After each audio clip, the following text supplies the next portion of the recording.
अध्याय पहिरियों श्लोक 16 अनंत विजयम राजा कुंती पुत्रो युधिष्ठिरः नकुलः सह देवश्च सुघोषमणि पुष्पकौ।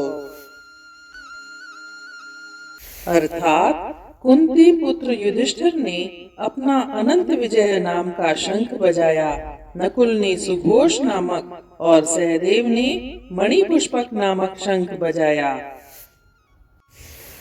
King Yudhishthira, the son of Kunti, blew his conch shell, the Ananta Vijaya, and Nakula and Sahadeva blew the Sughosh and Mani Pushpaka.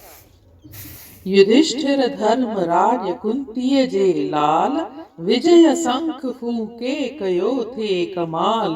लगो नकुल सहदेव के सख्त जोश, बजायों मणि पुष्पक ब्यो सघोष। इन नमूने 16 श्लोक में सभिनी पंहिंजा पंहिंजा शंख वॼाया ऐं सभिनी जा नाला ॾिनल आहिनि। जीअं युधिष्ठिर अनंत विजय नाले जो शंख वॼायो ऐं सुघोष नाले जो शंख नकुल वॼायो, मणि पुष्पक नाले जो शंख सहदेव वॼायो। इन रीत 16 श्लोक जो अर्थ पूरन थियो। सुभाणे ॾिसंदासीं 17 श्लोक। तेसी ताईं जय श्री कृष्ण।